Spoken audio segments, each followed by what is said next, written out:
안녕하세요. 오늘도 서현살롱을 찾아주셔서 감사합니다. 서울에 사는 40대 여성이에요. 얼마 전 TV를 보다가 우리 부모님 세대의 여성들에 대한 다큐멘터리를 보게 되었어요. 이촌 향도가 활발하던 시절 가족들을 위해 서울로 상경했던 여자 형제들의 모습이 담겨 있었죠. 시골에 있는 가족들을 먹여 살리기 위해 공장에 취직한 미싱사들과 입 하나 줄인다는 명목하에 남의 집 식모살이를 해야 했던 우리네 엄마들의 이야기였죠. 그걸 보면서 저희 엄마는 엄청 우셨어요. 아마도 남의 일 같지 않아서 더 그랬을 거예요. 저희 엄마는 불우한 환경 속에서 힘겨운 인생을 살아오셨어요. 가난한 살림 탓에 외할아버지는 입 하나 줄이겠다고 엄마를 촌수도 가늠하기 힘든 아주 먼 친척집으로 보냈고 13살이던 엄마는 고향을 떠나와 그곳에서 20살이 될 때까지 살아야 했어요. 마치 식모처럼 집안의 온갖 잡일을 도맡아 하면서 말이죠. 국민학교를 졸업하고 친척집으로 온 뒤로 엄마는 중학교조차 다니지 못했어요. 친척집 내외는 객식고에 불과했던 엄마를 학교까지 보내줄 생각 따윈 없었으니까요. 결국 국민학교는 엄마의 최종 학벌이 되고 말았죠. 매일 아침마다 엄마는 같은 또래의 그 집 딸이 입을 교복을 다려야 했어요. 자신이 입을 수 없는 군청색 교복 스커트와 하얀 셔츠를 입고 집을 나서는 친척을 볼 때마다 엄마는 자신의 처지를 확인하게 되었죠. 영악한 그 집 막내딸은 혹여 엄마가 먹을 걸 빼돌리지 않을까 하루 종일 따라다니면서 감시를 했고 언니라는 호칭 대신 식모라고 불렀어요. 집에 놀러온 친구들에게도 늘 우리 집 식모야. 쟤네 집에 먹을 게 없어서 우리 집에 와서 사는 거야. 얼마나 먹는지 몰라. 이렇게 말하곤 했죠. 그러다 수틀리는 날에는 지가 먹던 음식을 던져주며 먹어. 거지 주제에 왜 안 먹어? 안 먹으면 우리 집에서 쫓아낸다. 이러면서 아주 못되게 굴었어요. 아무리 철없는 아이의 악이 없는 장난이라지만 매일같이 그 말을 듣고 사는 엄마한테는 세상 무엇보다 악의적이고 치졸한 괴롭힘이었어요.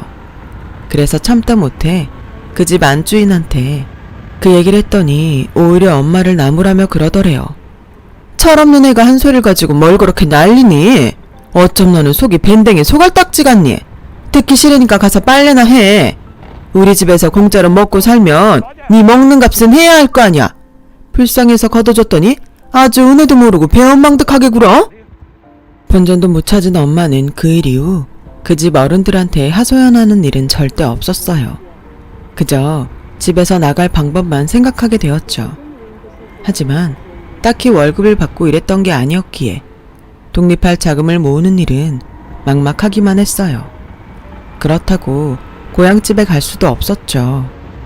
딸 자식을 남의 집에 보내놓고도 걱정은커녕 연락 한 번 없었으니까요. 그래서 자포자기하고 있던 그때 생각지도 않았던 일이 벌어진 거예요. 하루는 친척 어른이 다니던 의상실에 옷을 받으러 심부름을 갔는데 거기서 일하던 재단사가 엄마를 보고 반해서 연애 좀 하자고 졸라대기 시작했고 하도 귀찮게 굴어서 몇 번 만나줬더니 대뜸 결혼을 하자고 했던 거죠. 엄마는 처음엔 고장 18살이 무슨 결혼이냐고 콧방귀를 뀌었는데 집에서 곰곰이 생각해보니 이 집을 나갈 방법은 그것밖엔 없다는 생각이 들더래요. 그래서 다음날 의상실로 찾아가 재단사한테 그랬대요. 알다시피 난 돈 한 푼 못 받고 있는 식모예요. 혼수는커녕 이부자리 한 채도 해갈 돈도 없어요. 그런데도 나랑 결혼할 거예요? 그러자 재단사는 결혼만 해준다면 호강은 못 시켜줘도 평생 굶지 않고 살게 해주겠다고 하더래요. 그 말을 하는 남자의 표정이 어찌나 진지하던지 엄마는 그 말을 믿었죠. 얼마 뒤 재단사가 친척 어른 내외를 만나러 집으로 찾아와 정식으로 결혼 얘기를 꺼냈어요. 하지만 돈 한 푼 안 들이고 부려먹던 식모가 갑자기 집을 나간다고 하자 어른들은 나이를 핑계로 반대를 하고 나섰어요. 아니, 갑자기 결혼은 무슨 결혼? 얘 나이가 올해 몇인지 알아요? 18이에요. 조선시대도 아니고 20도 안 되네. 어떻게 결혼을 시켜? 쓸데없는 소리 하지 말고 가요. 30이 다 된 사람이 고등학교 2학년 나이밖에 안 된 애랑 결혼을 하겠다니 양심이 있는 거예요, 없는 거예요? 예, 너도 문관수 잘하고 다녀. 팔랑 까줘서는 어디 결혼한단 소리래. 되먹지 못한 년 같으니라고. 그때였어요. 친척 어른들 기세에 순순히 밀려날 줄 알았던 재단사가 주먹으로 바닥을 쾅 치면서 그랬죠. 알기는 아시네요. 경자가 어린 건. 그런 애를 학교도 안 보내고 돈 한 푼 안 주고 부려먹어요. 그래놓고 누구한테 양심을 우누네요. 자기 자식들은 가회다 뭐다 돈 처발라 키우면서 친척들이란 사람들이 어떻게 애를 학교도 안 보냅니까? 저요.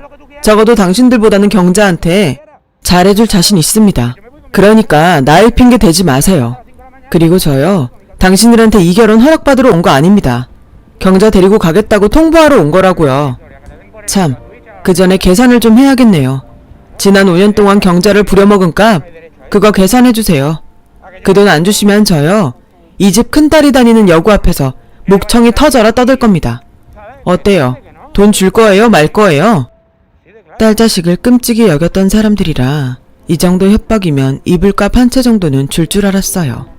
그런데 누가 꽁으로 부렸대? 그동안 달마다 꼬박꼬박 시골집에 돈 붙여줬구만.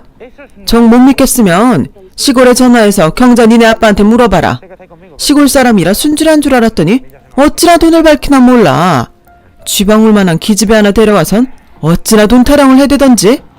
내가 널 성인 식모 월급 다 쳐주고 받았다. 그런데 뭐?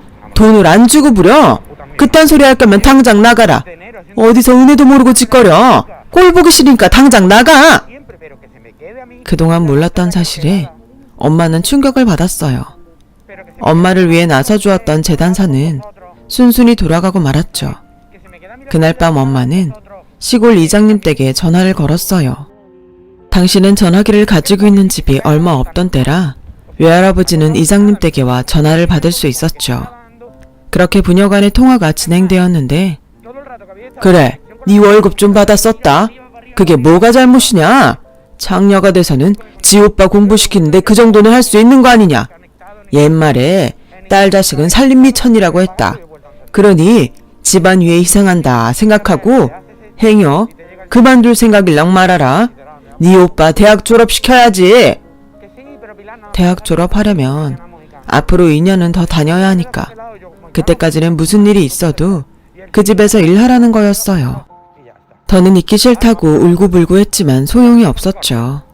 엄마는 그날 밤 백엔니씨 흠뻑 젖도록 밤새 울었어요. 그리곤 다음날 재단사를 찾아가 모든 사실을 털어놓았어요. 오빠 학비 때문에 2년은 그 집에서 더 일을 해야 한다고 말이죠. 그러니까 아저씨, 저 기다리지 말고 다른 여자 만나 결혼하세요. 아저씨는 나이도 있고 저 같은 거 아니어도 결혼할 사람 많잖아요. 그러니까 저 때문에 괜히 아까운 시간 허비하지 마세요. 그러자 재단사가 그러더래요. 내가 결혼 못해서 환장한 놈으로 보이니? 2년이든 10년이든 내가 기다려줄 테니까 걱정하지 마. 이렇게 된 거 그때까지 열심히 돈이나 모아둘 테니. 처음엔 저러다 얼마 뒤 마음이 변해서 떠날 거라고 생각했던 엄마는 더는 아무 말도 하지 않았대요. 하지만 재단사는 그날 이후로도 매일 일이 끝나면 집으로 찾아와 군밤이며 쌈배 과자 같은 주전부리를 전해주고 갔어요. 엄마는 서울에 올라와 그때 처음 나도 혼자가 아니라는 생각을 했다고 하더군요. 10년 가까이 서울에 살았으면서 한 번도 가보지 못했던 남산타워를 가본 것도 재단사 아저씨 덕분이었다고 말이죠. 처음엔 그저 식모살이에서 벗어나고 싶어서 만나게 된 남자였지만 시간이 흐를수록 사람 됨됨이에 반해 결혼을 꿈꾸게 될 정도였죠. 그렇게 2년이나 더 식모살이를 한 엄마는 외삼촌이 대학을 졸업하던 해 드디어 그 집에서 나올 수 있었어요. 그래도 인정은 있었는지 친척 어른들은 엄마가 집을 나갈 때 약간의 돈을 내주며 고향에 보내지 말고 신혼살림 차리는데 보태 쓰라고 했대요. 외가에서는 엄마가 몇 년 더 일해서 집에 돈을 붙여주길 바랬기 때문에 엄마의 결혼을 달가워하지 않았어요. 그래서 딸이 결혼을 하는데도 혼수는커녕 숟가락 하나 보태주질 않았죠. 그렇게 엄마는 10살 차이나 나는 남자와 결혼을 하게 되었고 이듬해 봄에 저희 오빠가 태어났어요. 재단사였던 아빠는 오빠가 태어나자 의상실을 나와 가게를 차렸고 엄마는 젖먹이인 오빠를 데리고 가게로 나가 일을 돕기 시작했어요. 언젠가 엄마가 그러는데 돈이 없어서 자투리천으로 기저귀를 만들어 써야 할 만큼 가난했지만 그래도 내 집에서 남의 눈치 안 보고 살 수 있어서 그렇게 행복할 수가 없었다고 하더군요. 다행히 수완이 좋았던 엄마 덕분에 손님이 늘어서 생활은 점점 나아졌고 근처에 살림집도 따로 구할 수 있었죠. 생활이 나아지자 어떻게 알았는지 그렇게 결혼을 반대했던 외할아버지와 외삼촌도 자주 찾아오곤 했어요. 찾아오는 이유는 바로 돈이었어요. 시골집 지분 공사를 해야 한다거나 막내 이모 학비가 없다거나 이런저런 이유로 외할아버지는 돈을 뜯어가기 일쑤였고 외삼촌은 결혼을 앞두고 집 구할 돈이 없다며 돈을 빌려달라고 했던 거예요. 우리도 그리 넉넉한 형편이 아닌데다가 엄마가 결혼할 땐 10원 한 장 안 보태주던 사람들이 하이에나처럼 달라들어선 돈 뜯어갈 궁리만 하자 엄마는 아빠 보기 창피해 딱 잘라 거절을 했어요. 그랬더니 외할아버지가 땅 문서까지 들고 와서는 때를 쓰지 뭐해요. 얼마 안 되는 농지라 팔아도 돈도 안 되는데 설마 이걸 담보로 잡겠나 싶었던 거죠. 애초에 땅 문서는 쇼고 어떻게든 돈을 빌려갈 생각뿐이었죠. 그 속을 아는 엄마는 얄미워서 덥석 땅 문서를 받아두었어요. 그러자 외할아버지와 외삼촌 얼굴이 굳어버렸어요. 대충 신용만 하고는 돈을 안 갚을 요량이었으니까요. 결국 저희는 살던 집을 빼서 외삼촌 결혼자금으로 빌려주고 다시 가게 안채해서 지내게 되었어요. 처가 도움은커녕 매번 돈만 뜯기고 사위 대접도 못 받아도 아빠는 한 번도 불평을 하거나 원망하지 않았어요. 그런 아빠를 보며 엄마는 늘 미안한 마음뿐이었어요. 아빠한테 당신은 전생에 무슨 죄가 있어서 나 같은 여자를 만난 거예요? 라고 물을 정도로요. 그러자 아빠는 빙그레 웃으며 사람 사는 게 이런 거 아니겠어? 난 부모 얼굴도 모른 채 길바닥에 버려져 평생 외롭게 살았거든. 가지 많은 나무에 바람 잘 날 없다지만 가족이 없는 사람한텐 그마저도 부러운 일이야. 아버님이랑 형님이 급할 때 나를 찾아주는 것도 다 나를 가족으로 여기기 때문 아니겠어? 난 그게 오히려 고마워. 당신이 아니었으면 내가 이런 경험을 할 수나 있었겠어? 그러니까 미안해 하지 마. 오히려 엄마를 위로할 줄 아는 아빠의 마음 씀씀이 덕분에 가족들은 좁은 골방에서 생활을 하면서도 힘든 줄 모르고 살 수 있었어요. 시간이 흘러 가게가 어느 정도 자리를 잡아갈 무렵 엄마는 저를 낳았어요. 저희 아빠는 먼저 딸 봐보려고 해도 과언이 아닐 정도로 저를 이뻐했고 어디 가나 저를 데리고 다니면서 딸 자랑을 할 정도였대요. 하지만 저는 그런 아빠의 모습을 기억조차 하지 못해요. 제가 5살 때 아빠가 사고로 세상을 떠나고 말았거든요. 그리고 그때부터 우리 집에는 시련이 닥치고 말았죠. 아빠 없이는 의상실을 운영할 수가 없어서 가게 문을 닫아야 했거든요. 하루아침에 가장을 잃고 생계수단마저 잃어버린 엄마는 우리 남매를 키우기 위해 돈 되는 일이라면 뭐든 닥치는 대로 해야 했어요. 그 바람에 저는 3살 위인 오빠가 돌봐야 했죠. 투정을 부릴 처지가 아니었어요. 몸이 부서져라 일하는 엄마를 보면 어린 마음에도 불쌍해 보였으니까요. 엄마가 밤늦게 돌아오면 오빠는 엄마 팔다리를 주무르곤 했어요. 그러면 저도 오빠를 따라 엄마 등도 밟아드리고 고사리 손으로 어깨도 주물러드리곤 했어요. 처음엔 니들도 힘들 텐데 그만하라고 하시던 엄마는 어느새 스르륵 잠이 들곤 하셨어요. 지쳐 잠든 엄마를 볼 때마다 빨리 커서 엄마 대신 돈을 벌어야겠다는 생각을 하곤 했어요. 아빠가 돌아가시자 이전까지는 종종 왕래를 하던 외가 식구들도 발걸음을 뚝 끊어버렸어요. 혹여 우리 가족이 당신들 사는데 짐이 될까봐 먼저 거리를 두기 시작한 거였죠. 저희 아빠한테 결혼 자금까지 빌려갔던 외삼촌은 아예 장례식장에도 나타나지 않았어요. 일 때문에 바쁘다는 게 이유였지만 실상은 그게 아니었어요. 돈 갚으라고 할까봐 피했던 거예요. 언젠가 엄마가 다리를 다쳐서 한동안 일을 못하게 된 적이 있었는데 당장 수입이 끊기는 바람에 외삼촌한테 연락해 전에 빌려간 돈 좀 갚아줄 수 없겠냐고 했더니 오히려 큰 소리를 치며 그깟 돈 안 떼어 먹으니까 닭달 좀 그만하라고 하더래요. 그래놓고는 얼마 뒤엔 시골 땅 문서 받은 걸로 가름하면 될 일이지 그깟 돈 몇 푼 가지고 사람 우습게 만든다며 아예 전화도 피하기 시작했어요. 사람이 화장실 들어갈 때 마음과 나올 때 마음이 다르다고 외삼촌이 딱 그런 사람이었죠. 그때 이후 엄마는 더는 외삼촌한테 돈 얘기를 꺼내지 않았어요. 애초에 갚을 생각이 없었다는 걸 알았기 때문이었죠. 여동생이 식모살이에서 번 돈으로 대학을 나오고도 고맙다는 말 한마디 한 적 없는 인간이니까 말 다 했죠 뭐. 그때 엄마를 도와준 건 다름 아닌 엄마가 식모 살던 집 친척이었어요. 엄마랑 동갑이었던 친척은 어린 시절 아침마다 자기 교복을 다려주던 엄마한테 미안한 마음을 가지고 있었다며 이렇게라도 도움이 될 수 있어서 다행이라고 돈 갚을 생각 말고 애들이랑 열심히 살아달라고 했대요.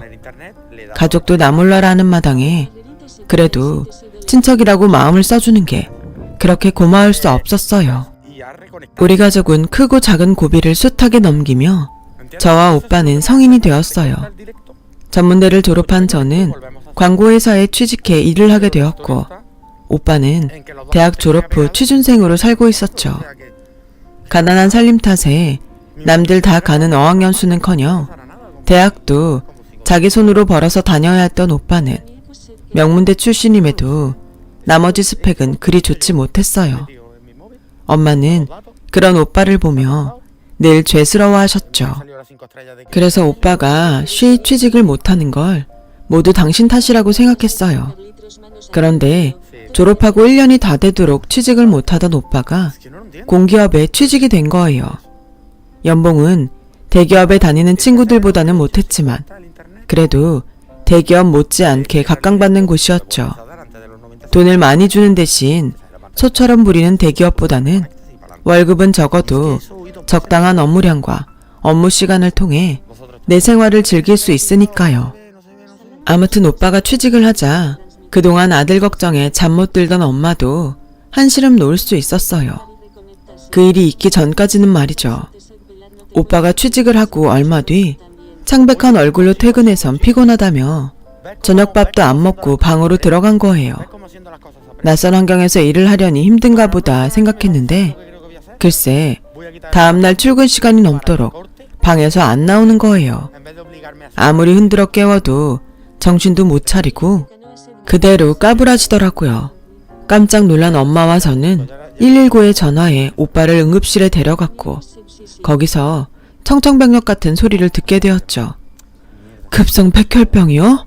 그동안 아무런 증상도 없었는데 내 아들이 왜 그런 병에 걸린대요? 엄마는 황망한 표정으로 의사를 붙잡고 눈물만 흘릴 뿐이었어요. 그날부터 저희 집은 초상집 분위기가 돼버렸어요. 남편 잃고 아들 하나만 보고 살았던 엄마는 세상을 다 잃은 사람처럼 망연자실할 뿐이었죠. 저라도 정신을 차리고 오빠와 엄마를 돌봐야 했지만 저라고 뭘 알겠어요. 그저 낮에는 회사에서 일하고 틈틈이 엄마랑 교대를 하며 오빠 병상을 지킬 뿐이었죠. 일단은 방사선 치료를 하기로 했지만 하루 이틀도 아니고 적어도 2, 3년은 치료를 해야 한다는데 병원비가 만만치 않았어요. 제 월급으로는 택도 없었죠. 그러던 어느 날 어떻게 알았는지 외삼촌이 병원으로 찾아왔더라고요. 대뜸 500만 원을 내밀며 오래전에 빌렸던 결혼자금을 이제야 갚게 됐다며 미안하다고 하더군요. 이자 명목으로 좀 더 보탰다. 성준이가 아프다던데 돈 필요할 거 아니니? 그래서 애 엄마한테 말해 급히 준비한 거야. 어떻게든 애는 살려야지. 마침 오빠 병원비며 치료비로 돈이 궁했던 엄마는 눈물까지 흘리며 고맙다는 말만 이어갔어요. 그리고 말이다. 그때 담보로 잡았던 땅 말이다. 그건 잘 가지고 있지? 돈도 받았으니 땅 문서는 돌려주었으면 좋겠구나. 땅 문서는 어딨니? 병상을 비우기 뭐하면 내가 집에 가서 찾아갈게. 땅 문서 어디다 뒀니? 조카가 입원한 병원에 와서는 조카 얼굴도 한번 안 보고 땅 문서부터 챙기는 외삼촌이 왠지 의심스러웠어요. 그래서 엄마한테 일단 돈은 돌려주고 나중에 땅 문서 찾으면 그때 받자고 말씀드렸죠. 그랬더니 외삼촌이 무슨 일을 그리 복잡하게 하냐면서 짜증을 내지 뭐예요. 그 모습에 엄마도 이상한 낌새를 느꼈는지 돈은 돌려주었어요. 나중에 땅 문서랑 바꾸자면서요. 외삼촌은 불편한 기색을 보이며 할 수 없이 돈 봉투를 들고 돌아갔어요. 그리고 다음날 회사에서 일하는데 막내 이모한테 전화가 왔더라고요. 큰오빠가 찾아갔었다며. 그래서 땅 문서는 줬니? 왠지 꺼림직해서 안 줬다고 했더니 잘했다 잘했어. 그 인간이 땅값 올랐다는 소리를 듣곤 이제야 돈 준비해서 갔던 거야. 너 잘 들어. 절대로 네 외삼촌한테 땅 문서 주지 마. 그 땅 옆으로 도로가 나서 땅값이 엄청 올랐다더라. 네 엄마는 마음 약해서 큰오빠한테 속을지 모르니까 네가 잘 챙겨. 맹지인 줄 알았던 땅이 세월이 흘러 노른자 땅이 돼버린 거였어요. 외삼촌은 그제야 돈 욕심에 땅 문서 찾겠다고 돈을 마련해 온 거였죠. 그래서 그렇게 땅 문서 타령을 했던 거였고요. 부동산에 알아보니 적어도 3억은 받겠더라고요. 그 돈이면 오빠 병원비며 치료비를 하고도 남을 돈이었죠. 그런데 그걸 단돈 500에 먹겠다고요? 정말 날강도가 따로 없었죠. 저는 엄마한테 이번 일을 얘기하곤 절대로 외삼촌한테 땅 문서를 돌려주지 말라고 했어요. 그리고 얼마 뒤 외삼촌이 집으로 찾아왔더군요. 이번엔 돈을 조금 더 보태 700만 원을 내밀며 땅 문서를 달라고 했어요. 그러자 엄마는 조용히 일어나 음식물 쓰레기통을 들고 와 삼촌 머리에 뿌려댔어요. 이 쓰레기만도 못한 개놈아. 내 남편 죽었을 땐 콧배기도 안 베더니 땅값 올랐다니까 문지방에 닳도록 내 집에 드나드냐 이 썩을 놈아. 네 조카가 사경을 헤매는데도 얼굴 한번 찾아볼 생각도 않는 놈이 어디 사람이냐? 남의 집 식모살이 하면서 대학까지 보내준 나한테 네가 이럴 수 있어? 인간이 덜 됐는데 공부는 해서 뭐하고 밥은 처먹고 뭐하냐? 죽어라 이놈아. 너 같은 건 차라리 잡신물에 코 박고 죽어버려 이 연병할 놈아. 한 번만 더 그 더러운 낯짝 들고 내 앞에 나타나기만 해라. 그땐 아주 너 죽고 나 죽을 테니까 내 집에서 썩 나가. 이년이 미쳤나? 어디 오빠한테 욕짓거리야. 내가 언제 너 보고 식모살이 하며 등록금 대달랬냐? 아버지가 시킨 걸 왜 나한테 그래? 그리고 그땐 다들 그렇게 살았어. 이 나라에 가족 위에 공장 나가고 식모살이 한 사람이 한둘이냐? 근데 왜 너만 유세를 떨고 지랄이야? 국민학교밖에 못 나와 무식한 줄은 알았다만 이 정도일 줄은 몰랐다. 네가 순순히 땅 문서 안 내놓겠다면 내가 변호사 선임해서 뺏는 수밖에. 어디서 겁없이 까불어 무식한 년 같은 이라고. 그 말을 듣는 순간 피가 거꾸로 솟는 것 같았어요. 내 앞에서 내 엄마가 저런 인간한테 험한 소리를 듣는 건 도저히 참을 수가 없더라고요. 외삼촌, 저희 엄마가 무식하다고요? 그럼 그런 여동생 등에 빨대 꽂고 산 외삼촌은 어떤 인간인데요? 걔도요, 지 밥 준 주인은 안 물어요. 하물며 인간이라는 게 지 공부시켜준 은인한테 비수를 꼽아요? 그래놓고 무슨 할 말이 있어요? 법적으로 대응하겠다고요? 네, 그러세요.